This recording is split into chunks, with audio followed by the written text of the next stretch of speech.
a nossa segunda e última videoaula de funções. Hoje nós veremos alguns casos específicos do domínio de uma função e veremos também a representação de funções através de gráficos. Iniciando a nossa aula, vamos só lembrar o que é o domínio de uma função. O domínio, como vocês podem observar nesse exemplo, que foi mostrado detalhadamente na aula passada, o domínio é justamente o conjunto de onde saem as flechas de uma função, né? Isso são os valores que representam x, né? Então, quando esse exemplo aqui foi dado, foi dito que a função ela é de A em B, tá? Então, A saem as flechinhas para B, ou seja, de A vem os valores de x, né? E aí eles dão aqui a formulazinha que define a função, né? Então, nesse exemplo aqui, o domínio era todo o conjunto A. Só que o que acontece, pessoal? Existem casos que não é feito referência ao domínio de uma função no momento que ela é definida, tá? Ele pode simplesmente chegar para você e dar aqui a formulazinha que define essa função e não dizer de onde vêm os valores que representam o domínio. Então, nesses casos, nós vamos considerar como sendo o domínio da função todos os valores do conjunto dos números reais, tá? Então, x ele vai vir do conjunto dos números reais. Nós iremos ver durante essa aula que existem algumas exceções que nós temos que pontuar quando ocorrer, tá? Nesse primeiro exemplo aqui, beleza, não tem nenhuma restrição que eu possa estabelecer aqui para o valor do domínio. Então, nesse caso aqui, qualquer valor dos reais pode ser atribuído para x sem nenhum problema. Um exemplo que eu tenho restrição é quando eu tenho uma função, tá aqui o exemplo, aonde x aparece na parte de baixo de uma fração, ou seja, x ele aparece no denominador de uma fração. Temos que lembrar lá das nossas aulas do fundamental que uma fração nunca pode ter denominador zero, né? Não posso dividir nenhum valor por zero, ou seja, esse valor que eu tenho aqui embaixo, ele nunca pode ser zero. Ele pode ser qualquer valor dentro do conjunto dos números reais, com exceção do zero. Então, para determinar o domínio dessa função, eu vou ter que considerar essa regrinha, tá? Que esse valor aqui, x menos 2, tá? X menos 2, todo o denominador dessa fração ela tem que ser diferente de zero, tá? Quando eu faço isso, eu estou querendo dizer que qualquer valor atende a essa expressão, só não o zero. E aí, pessoal, eu vou isolar o x, pessoal. Para isolar o x, eu vou pegar esse menos 2, tá? Que está aqui no primeiro membro, eu passo para o segundo membro, né? Trocando o sinal, vai ficar mais 2. Nesse caso, 0 mais 2 é igual a 2. Ou seja, o domínio da minha função ela pode ser todos os reais, com exceção do 2. Então, representando isso aqui através de um conjunto, eu tenho que x pertence aos reais, ou seja, o meu x aqui da função, ele vem do conjunto dos números reais, pode ser qualquer valor, com exceção, tá? Com exceção do 2, ou seja, o x tem que ser diferente de 2. Só fechando aqui, se eu colocasse 2 aqui no lugar desse x, ficaria 2 menos 2, e 2 menos 2 é 0, né? Isso invalidaria a minha função. Tá, pessoal? Então, esse é o domínio dessa função. Outro exemplo que me traz uma restrição é quando o meu x vem dentro de um radical, tá? Uma raiz par, para ser mais específico. Nesse caso aqui eu tenho uma raiz quadrada e eu sei que para validar o resultado de uma raiz quadrada eu tenho que ter um valor ou positivo ou um valor zero, ou seja, eu não posso ter valores negativos. Isso me implica que o que tem aqui dentro, no caso aqui x mais 1, deve ser maior ou igual a zero. Então, o procedimento aqui é similar ao anterior. Eu vou isolar o x, tá? E depois eu monto o domínio dessa função. Para isolar o x, eu vou pegar esse mais 1 e vou transportar ele aqui para o outro lado como menos 1, ok? E aí 0 menos 1 fica o próprio menos 1. O que é que acontece? Quem vai ser o meu domínio? Eu vou dizer que o domínio, mais uma vez, são todos os números reais, apenas com a restrição que esses números devem ser maiores ou iguais a menos 1. porque maiores ou iguais a menos 1. Qualquer valor que eu colocar aqui menor que menos 1, eu vou ter no final um valor negativo. Por exemplo, um valor menor que menos 1, menos 2.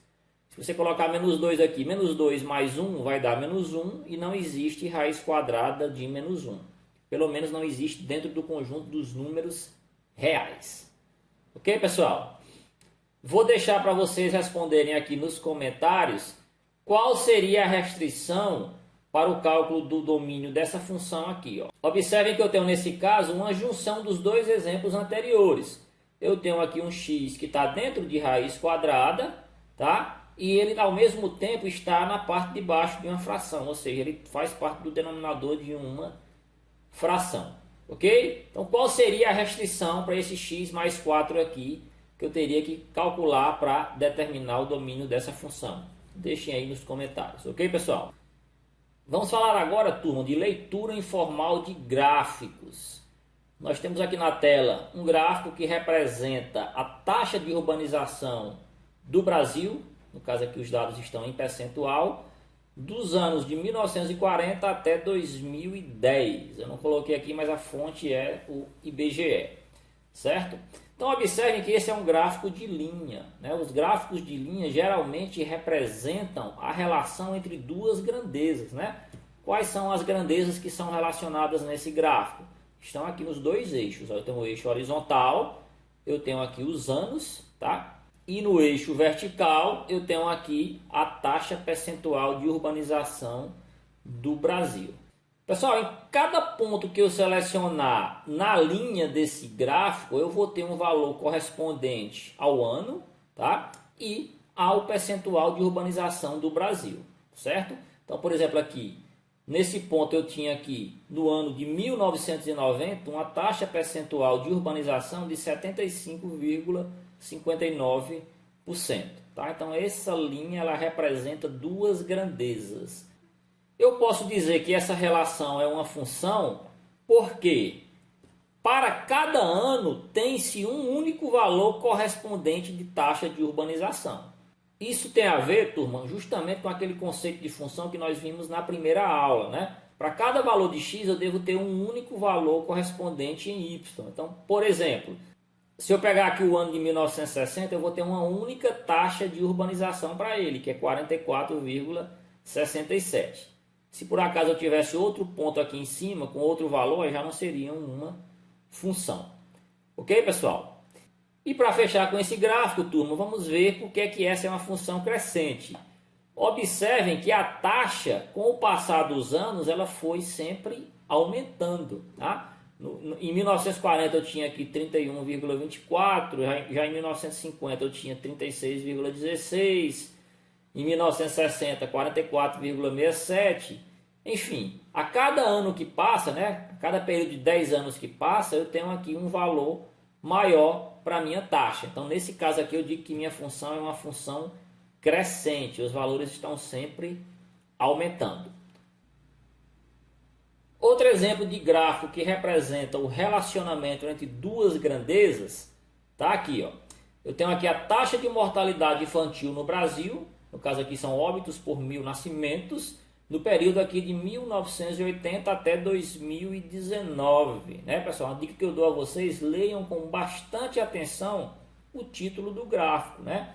Lá já dá todas as informações de quais grandezas você tem representadas nesse gráfico, certo? No caso aqui eu tenho taxa de mortalidade por 1000 nascimentos, e o tempo, que no caso é de 1980 até 2019, né? Nesse caso, eu também posso dizer que essa relação representa uma função, porque para cada valor de ano, eu tenho um único valor de taxa de mortalidade. E, pessoal, essa função ela é decrescente porque, ao contrário da anterior, os valores, com o passar dos anos, eles vão, no caso aqui, diminuindo, né? Cada ano que passa, o valor da taxa de mortalidade ela é menor. Então, nesse caso aqui, eu tenho uma função que ela é decrescente. Turma, e para fechar a aula de hoje, nós temos aqui um gráfico que representa o número de óbitos por AIDS no Brasil, por 100 mil habitantes, do período de 1990 até 2009. Eu tenho aqui que as grandezas relacionadas são justamente o número de óbitos, não é isso? Por cada 100 mil habitantes, e o tempo que vai de 1990 até 2009. Esse gráfico é uma função, turma, porque se vocês observarem, para cada ano eu tenho um único valor correspondente aqui de número de óbitos, certo? O que eu não posso fazer para ele é determinar que ele é ou crescente ou decrescente, de uma maneira geral, como nós fizemos nos dois gráficos anteriores. Porque se vocês observarem, em alguns momentos ele está crescendo e em alguns outros momentos ele está decrescendo, tá? Aqui eu posso tirar valor mínimo, né? O que é o valor mínimo? É o menor valor que eu tenho aqui nesse gráfico, no caso aqui é 3,7, ocorreu aqui no ano de 1990, tá? Nesse caso aqui, eu digo que ela vai ser crescente desse ano de 1990 até o ano de 1995, ok, pessoal? Aqui sim ele é crescente nesse período de 1990 até 1995. E eu posso também tirar o valor máximo, que é justamente esse 9,7, né? Que é o valor aonde o gráfico atingiu o ponto mais alto, né? O maior valor para o número de óbitos, no caso 9,7 no ano de 1995. Como um exemplo de um período em que essa função é decrescente, eu posso citar aqui de 95, né, que foi o valor mais alto, até chegar no ano 2000, né? Que foi quando ela parou de decrescer, né? Então aqui eu tenho de 95 até o ano 2000, que ela é decrescente, né? Depois ela subiu, desceu, ela ficou oscilando. Ok, pessoal? Então essa foi a aula de hoje. Eu espero que vocês tenham gostado e até a próxima.